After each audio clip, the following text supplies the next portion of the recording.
Welcome to Our Canada, Our Future. I'm Aaron Woodrick. Today we're going to be discussing the Trudeau government's controversial approach to internet regulation.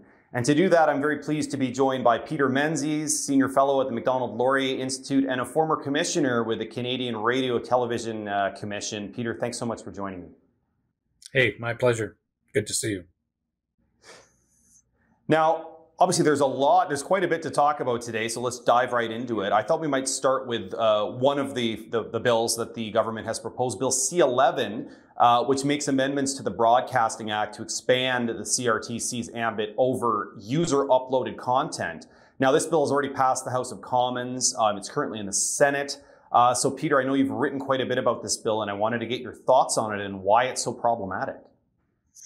Well, this is an amendment to the Broadcasting Act, which, of all things, grants a broadcasting regulator and telecommunications regulator, the CRTC, complete authority over the global internet. It's very broad in its the powers it grants the CRTC. It's undefined. There's areas like what is social media.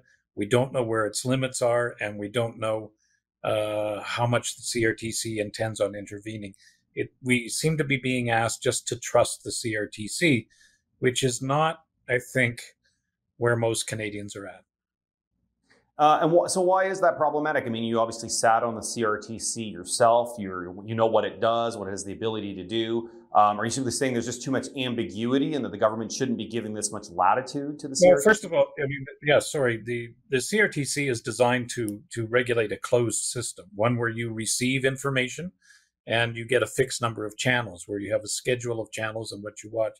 The internet is an entirely different thing, and it's much, much bigger than broadcasting.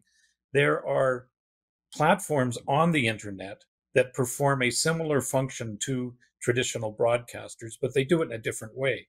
So on the internet, you're always free to watch what you want to watch, when you want to watch, how you want to watch it, with who you want to watch it. With the CRTC is designed for a much more dictated system. So it's really, really problematic.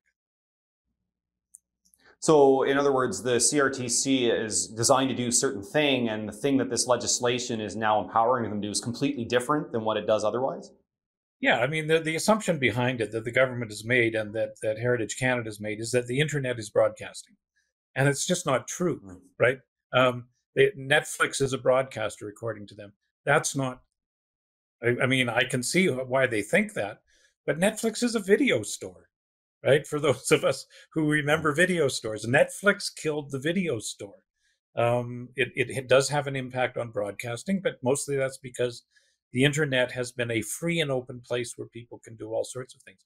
Plus, since there has been streaming and the CRTC has not been involved imposing Canadian content limits, etc., the Canadian film and television industry has prospered. For the prior to COVID, the 10 years leading up to, and it did pretty well through COVID too, the industry grew by 80% in terms of jobs and GDP and that. And a lot of it was foreign development. Now, true, not all of it was necessarily stories about Canada, but within the official CanCon system, there is lots of product. Vikings is one series to think about that qualifies as Canadian content that isn't Canadian content at all. Nothing about Canada in it at all. So to me, it just creates a level of uncertainty that is likely to harm the Canadian film and television industry. Will it provide more certainty in the amount of money it gets? For some of the players, the traditional players, yes. Will it stifle innovation and create uncertainty and probably dry up investment? Almost certainly. I wonder, in your view, is part of the problem here the view of Canadian content and the way that it's shaped? We're sort of still stuck in a view about how it had to be protected and produced in a different era, and that the government simply hasn't updated their view of that, and that's reflected in these changes to the Broadcasting Act?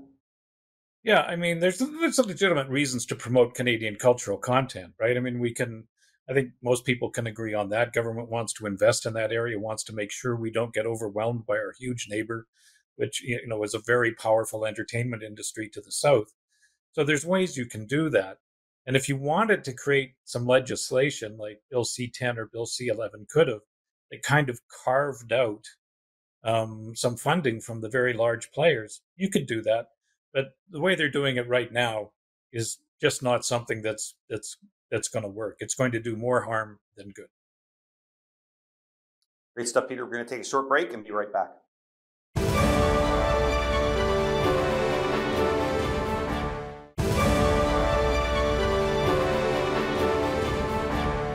Welcome back to Our Canada, Our Future. We're talking internet regulation with Peter Menzies, Senior Fellow at the Macdonald-Laurier Institute. Peter, we're talking about Bill C-11, which is changes to the Broadcasting Act to cover the internet. Now, one of the big debates about this bill is that the government insists it's not going to cover user content. The minister has said that repeatedly. We heard the chair of the CRTC say the opposite, saying it might. I guess I put it to you, who's right here? What does the bill actually cover? Ian Scott is correct, the chair of the CRTC, and the section of the legislation is very clear that it does give the CRTC authority to regulate content that has been uploaded to platforms, right, which is user content. The tricky part, and this is where it gets confusing and it allows people to obfuscate, is that there's also a paragraph in there that says we are not going to regulate non-commercial users, right? So if I post pictures of my grandchildren, they say to me, don't worry about it, we're not going to regulate you. But at the same breath, they're actually going to regulate the platforms that receive the pictures of my grandchildren. So they could tell those platforms what to do with what I post. So they could tell the platform to take it down, but they won't tell me to take it down. So I mean, that's a fine line that they're playing with there, and I really do think that as the process has gone on, the government has been less than forthright about exactly how this is going to be managed. I mean, it's fine to say we don't intend for the CRTC to use this power we are giving it, but then why give it the power? Yeah, do you think there's a chance that the government itself is confused, that they don't actually realize the scope of what they're providing? Or is it, as you say, they are simply saying, trust us? And I know Ian Scott has said something to the similar effect. We don't plan to do this. And yet, as you say, if that's not in the cards, if that's not the plan, then why does the law not make it clear that they're not allowed to do this? I think there's a good chance that that's kind of what's happened, that they've taken a look at it and say, well, while we're doing this, we don't want to have to go in and, re-amend the Broadcasting Act and re-amend it and that sort of stuff. Why don't we give them, these sorts of authorities? So just in case they would have to in the future, they could use it. But we don't really see anything happening right now that's going to make us need to do that in the future. If that's the case, then just say it, right? But at the same time, the mistake in doing that is that there will always be somebody who will spot that opportunity, right, and come to the CRTC and say, hey, right, you have the authority to do this, and my company is suffering because of that. And if you do this, then my life will be better, so please do it. And you'll get a sympathetic group of CRTC commissioners who will go ahead. And then the dam's broken. Right. Now, even if we're granting that there's some ambiguity here and people are, there's debate over what some of these provisions actually mean and what they intend to do. You've written about the fact how many opponents of the bill, including yourself, if not by name, sort of implicitly, have been attacked by some government members of parliament as spreading what they claim is misinformation. Now, I guess I'd ask you, what in your view makes this different than sort of a run-of-the-mill sort of political back and forth that you have government MPs accusing critics of their bill as spreading misinformation? Well, not only that, but others have sort of accused it of being, deliberate misinformation, right? Now, that's not very nice, right? I mean, we can all disagree about things. We should be able to have debates regarding, public policy issues and, exchange ideas and tell each other we're wrong. But to get into the point where you're accusing people of spreading disinformation or misinformation at the same time, and we might talk about this later, as you're contemplating legislation that is going to restrict what the government might call misinformation or disinformation, is really not helpful, because it's not getting the public anywhere. It's not clarifying things anymore, and it's treating people as And I get that politicians do this, but it's treating people as if we're as if we're all political partisans like them, and we're not. We all come from different, perhaps ideological perspectives, and can go back and forth, but we're not. I mean, the big thing was they kept saying, well, the CRTC doesn't regulate speech. But it does, right? I mean, I know it does. I worked there for 10 years, right? Does it do so in a way that most people would find okay? Perhaps. Does it do so in a way that others would not find okay? Perhaps. But we can debate that. Yeah, fair enough. Great points, Peter. We're going to take a short break and be right back.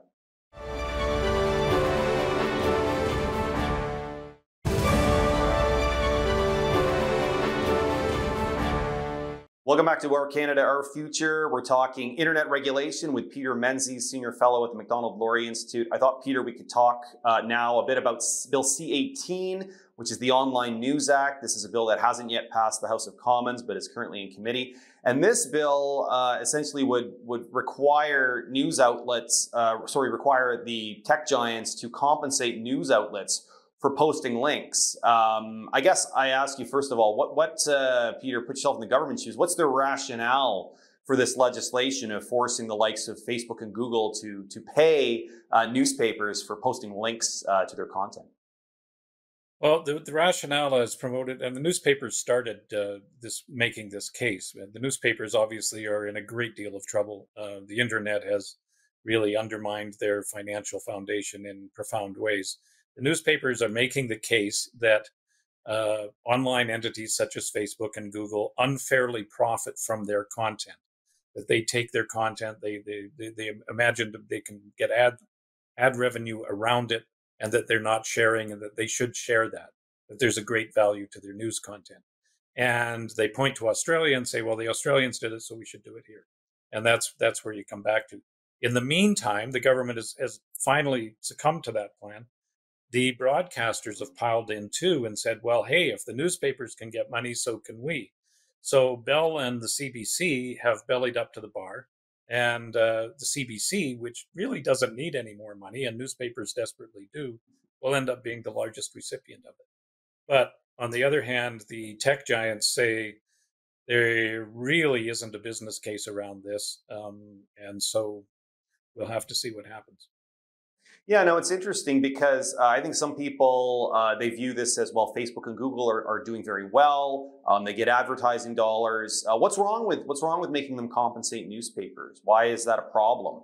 And is it a question of fairness, right? If Google and Facebook benefit from sharing these links, if it gets them traffic, what's wrong with making them pay the ultimate sources of the information they're linking to?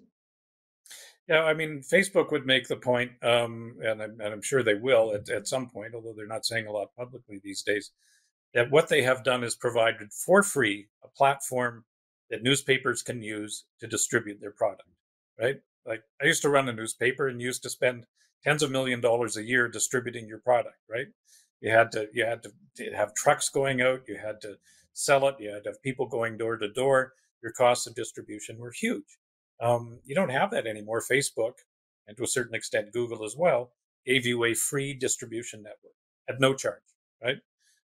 Probably worth to the industry at least a couple $100 million a year. And now the industry is coming back and saying, hey, you owe us money, right? Whereas Facebook might make the point, and Andrew Coyne has made this point, that maybe the newspaper should actually be paying them to distribute their content.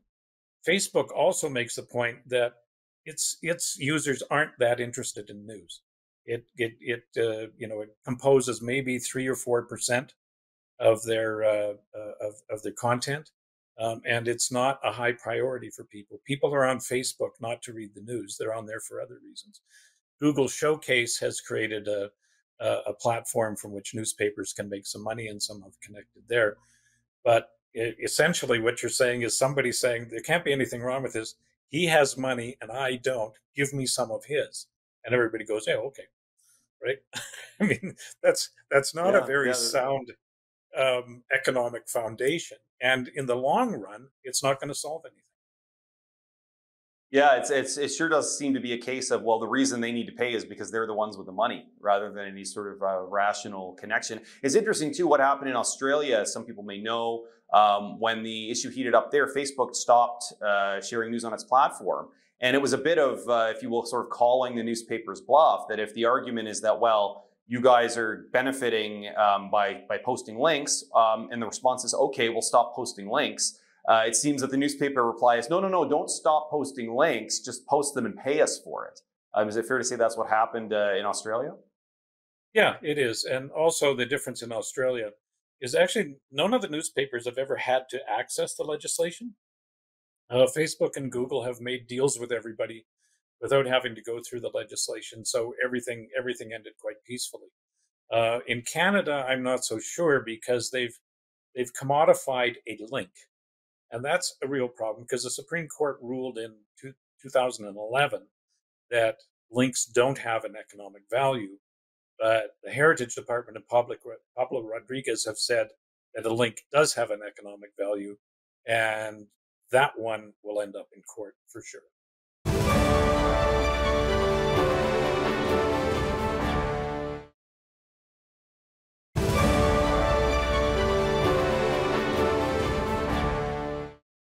Welcome back to Our Canada, Our Future. We're talking internet regulation with Peter Menzies, Senior Fellow at the Macdonald-Laurier Institute.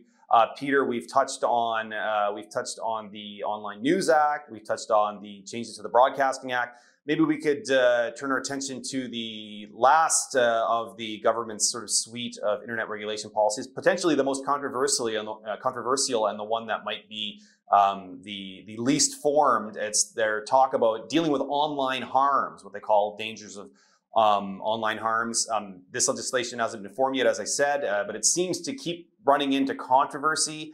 I guess the obvious question is, when we talk about harmful speech, is it, in your view, a legitimate objective for governments to be tackling?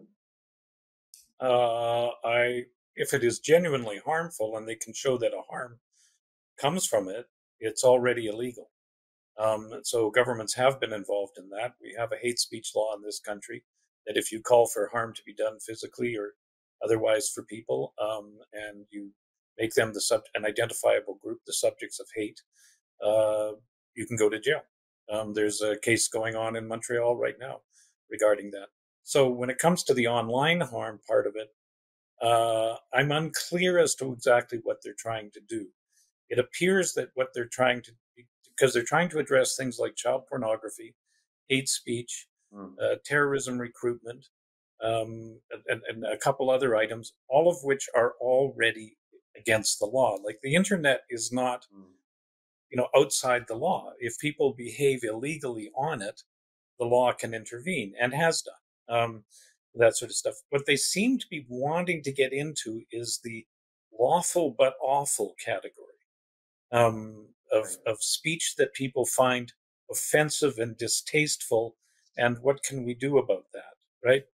And I'm not comfortable with that at all, and I don't think anybody should be, because it's a really subjective area.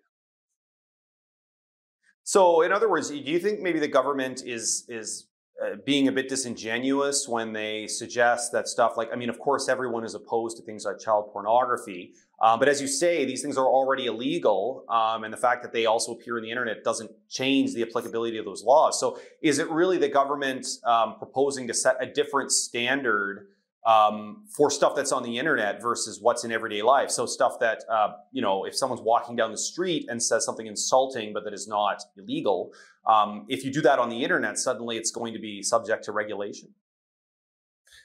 Yeah, I think there's sort of a parallel society going on there, idea that could be behind it. One of the difficult things about it is because the government uses, things that everybody agrees should be illegal, like child pornography and terrorism recruitment and that sort of stuff.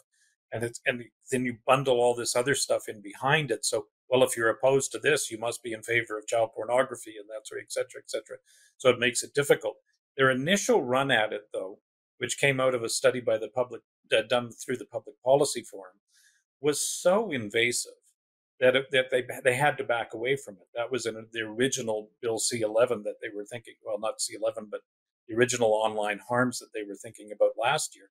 And the initial feedback they got from civil liberties and groups and that and others, where they were talking about 24-hour takedown notices, and and a regulator, that a digital safety commissioner who was patrolling the internet constantly, looking for things that could offend and meet this criteria, and ordering takedowns, was draconian.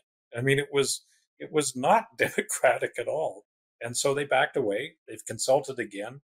They seem to be working towards a kind of duty of care approach, which, in other words, we just want to make sure that the online platforms conduct themselves responsibly. We've done Conrad von Finkenstein and I did a paper for the Macdonald-Laurier Institute pointing to that direction as being the sensible place to go. And I still think it is.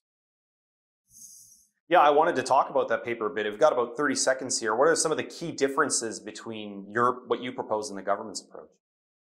Well, I mean, the key difference is that you are regulating the platforms, not your speech and my speech. You are making sure that the platforms have codes of conduct, have standards that they maintain, and that they apply them fairly, and that primarily that they are defending freedom of speech in the way that they apply it, and they are defending freedom of speech in a fair and unbiased fashion, so that the internet becomes a place where speech and debate flourishes. Okay, that's great. It's a very important topic. I know that it gets very heated in discussing it, and I want to thank you, Peter, very much for joining us, and thank you, the viewer, for joining us. We'll see you next time on Our Canada, Our Future. Thanks very much.